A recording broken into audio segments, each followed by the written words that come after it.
हमारे साथ मंच पर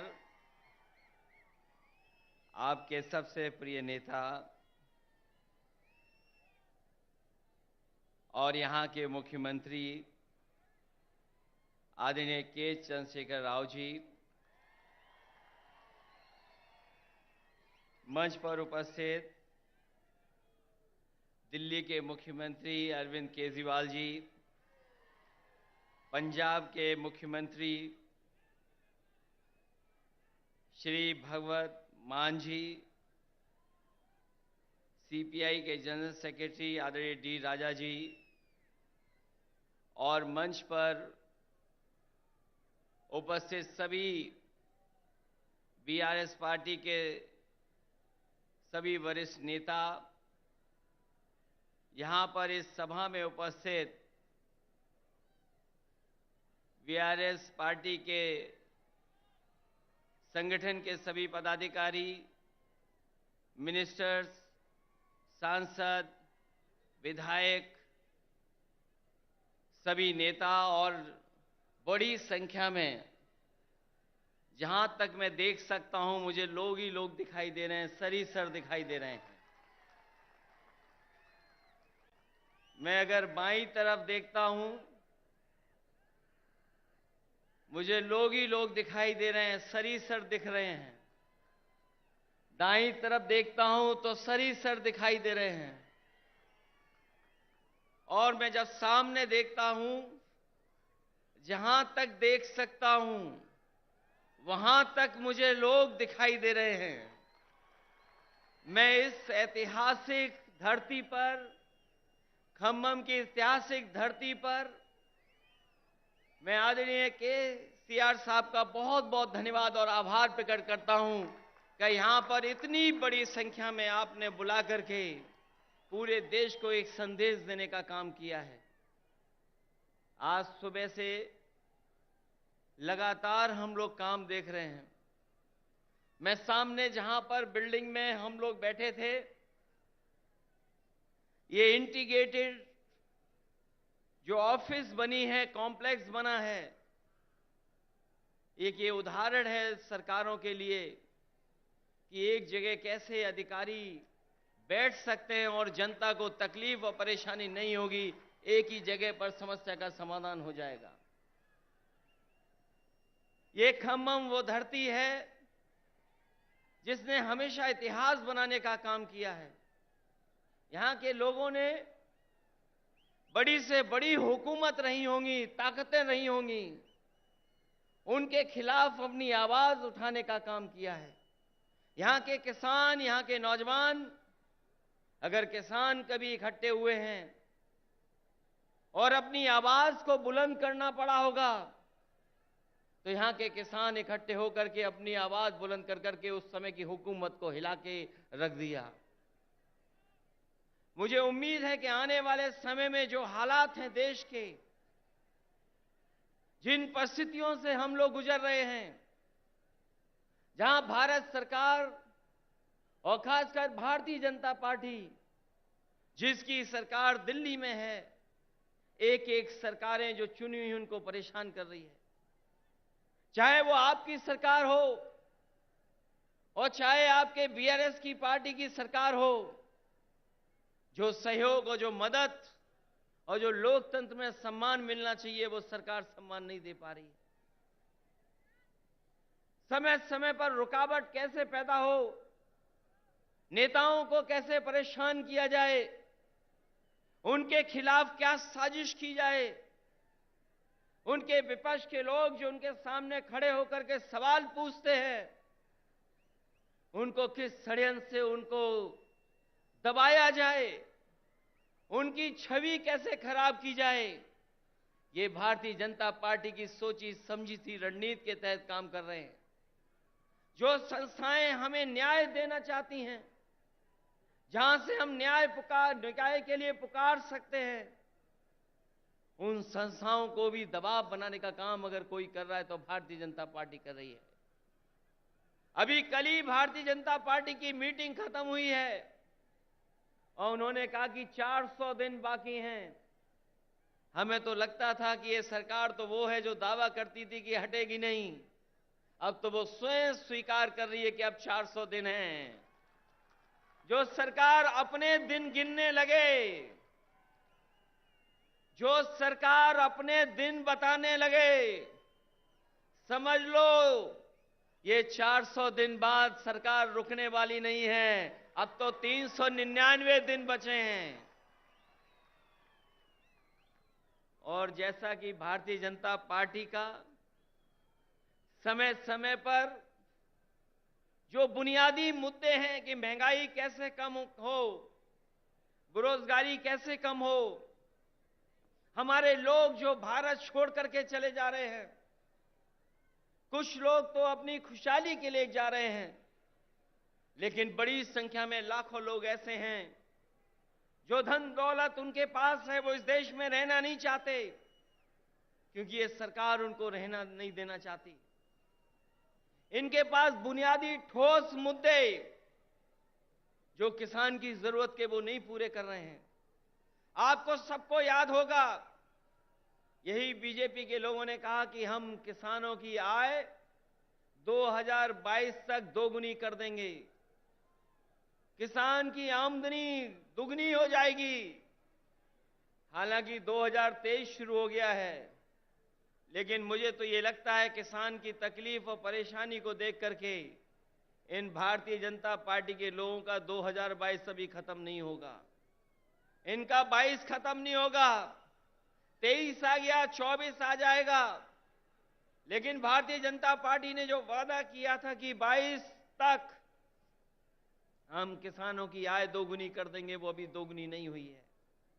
हमारा किसान तकलीफ और परेशानी में है, उसको वादा तो कर रहे हैं, लेकिन जो बुनियादी उसे मदद मिलनी चाहिए वो मदद नहीं मिल पा रही है। ये हमारा जो नौजवान दिखाई दे रहा है, ये नौकरी और रोजगार की तलाश में अपना भविष्य चौपट कर रहा है। ये सरकार कोई ठोस कदम नहीं उठा पा रही। आपका प्रदेश में तो सरकार है जहां मुख्यमंत्री काम कर रहे हैं, लेकिन हम तो अपने प्रदेश में देखते हैं जहां पर बड़े पैमाने पर बेरोजगारी है। जैसे ही चुनाव आ गया है, इन्होंने तय कर लिया है कि जगह जगह इन्वेस्टमेंट मीट करेंगे और इन्वेस्टमेंट मीट के बहाने लोगों को धोखा देंगे। ये प्रचार के माध्यम से धोखा देना चाहते हैं।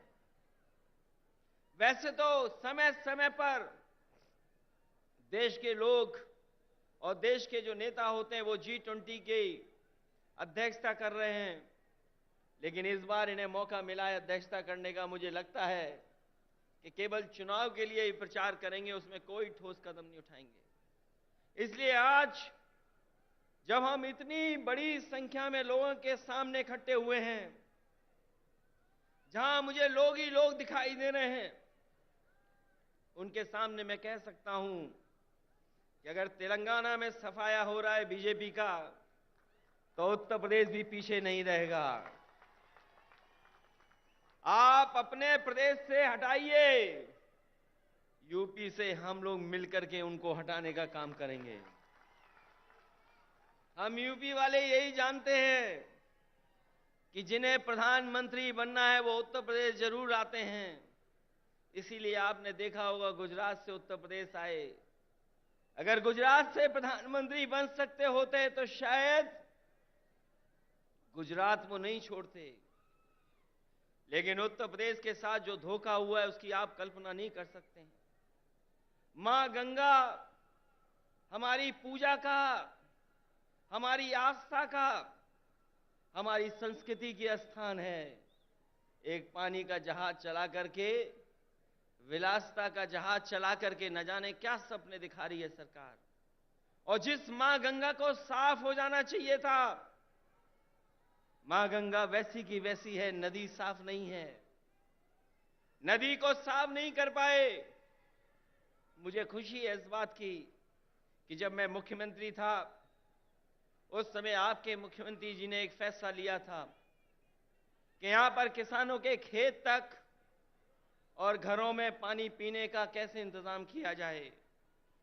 वो जो इंटीग्रेटेड इरिगेशन सिस्टम का आपने शुरुआत की, मैं आपको बधाई देता हूं और जनता को भी बधाई देता हूं, उनका धन्यवाद देता हूं कि आपके प्रदेश से शुरू हुई योजना, जहां पर खेत को पानी, घर में पानी का इंतजाम किया, वही तो भारत सरकार नकल कर रही है। जो आज भारत सरकार नकल कर रही है वो कहीं ना कहीं आपकी देन है। जिस सरकार ने एक उदाहरण पेश किया हो, और न केवल इरिगेशन में और भी क्षेत्रों में, मैं ऐसे सरकार के लोगों को बधाई देता हूं और खासकर मुख्यमंत्री जी को बधाई देता हूं। जहां इतना विकास हो रहा हो, वहीं भारतीय जनता पार्टी के लोग देश को पीछे ले जाना चाहते हैं। उनके मुद्दे, उनके फैसले हमें और आपको पीछे ले जा रहे हैं। इसलिए आज जरूरत है प्रोग्रेसिव नेताओं की, प्रोग्रेसिव सरकारों की। और मुझे उम्मीद है कि जिस तरीके से भारतीय जनता पार्टी ने देश को पीछे कर दिया है हर चीज में, हम सब मिलकर के जो मंच पर बैठे हैं और प्रदेशों में भी हैं, जो साथ मिलकर के काम करेंगे तो देश को एक नई सरकार भी और नए तरह का एक प्रोग्रेसिव एजेंडा देकर के देश को आगे ले जाने का काम करेंगे। मैं एक बार फिर बधाई देता हूं कि आपने जितना प्रचार करना चाहिए था, आपने भगवान विष्णु, उनके अवतार भगवान नरसिम्हा जी का जो मंदिर का निर्माण कराया, मैं आपको बधाई देता हूं। आपने काम ज्यादा किया, प्रचार कम किया, लेकिन कुछ लोग तो ऐसे हैं जो काम कम प्रचार ज्यादा करते हैं।